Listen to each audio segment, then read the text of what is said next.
What is up, everybody? Jason, aka Jester, and welcome back for our final installment of the holiday cooking series that we started a couple weeks back. Through the 2 episodes we've done thus far, I've showed you something kind of fun to do with some ground turkey. I showed you how to cook an actual turkey, but not to be forgotten are going to be the all-important sides when it comes to your Thanksgiving meal, or even just any meal on a weeknight, if you'd like to do it. Today we're going to do 3 different things, the first of which is going to be this. It's going to be a different take on a green bean casserole. Usually the green bean casserole is going to have cream of mushroom soup in it, maybe a little cream of chicken, and everybody hates it. So what we're going to do today is we're going to take some cheese sauce, like this.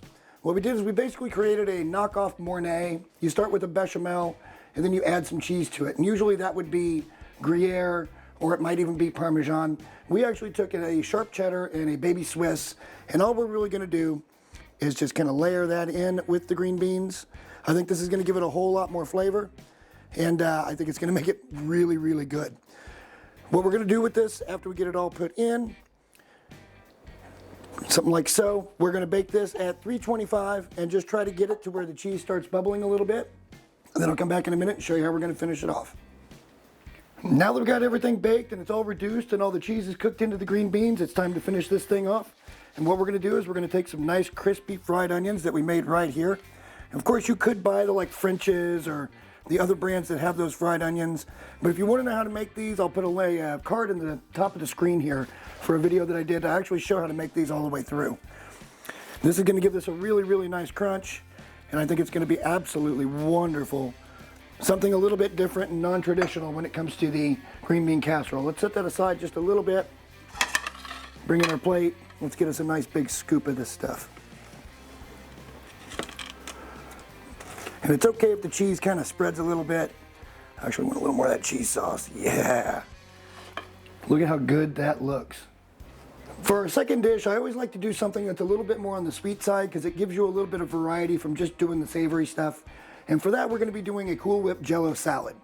The one I'm going to be doing today is something a little bit different than what I've seen most do. Most people do like a mandarin orange or a pistachio. We're going to be doing strawberry banana. What I've got here is about 12 ounces or so of Cool Whip. And then we're going to take 1 Jello packet. We're going to put that right in. This is strawberry banana Jello. From there, I'm going to add, I don't know, a good amount of small curd cottage cheese. Something along that line. And then finally, I just took some strawberries and bananas and I chopped those up. And all we have to do is mix this. Once this is really well mixed, all you have to do is put this in the fridge and it'll set up, give it several hours. But at the end, you're gonna have a really, really nice little complement to some savory dishes that you're already gonna have. And least we not forget dessert. Now today we're gonna be doing a take on a pumpkin pie. This is actually a spice cake, so we're gonna be doing a poke spice cake with a pumpkin pudding mixed into it. Now we couldn't find any actual pumpkin pudding, so what we got was some vanilla pudding. We added some pumpkin puree to it, and we're ready to go ahead and start pouring that in. We just took the spice cake, cooked it based on the directions on the box. We're gonna try to get as much of this into these little poked holes as we can. And we don't wanna go too heavy here. I think we've actually got too much pudding mix.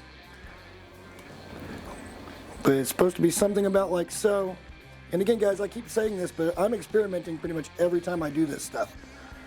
I don't know how this is gonna come out. I've never tried to put any type of fruit or anything inside of a pudding mix. So hopefully it comes out okay. And something like so. That should be enough. And then at the end, first of all, we're gonna put this into the fridge for about 3 hours. And then in the end, we're gonna do this whipped topping. It's a whipped cream frosting that we're gonna put over the top of it.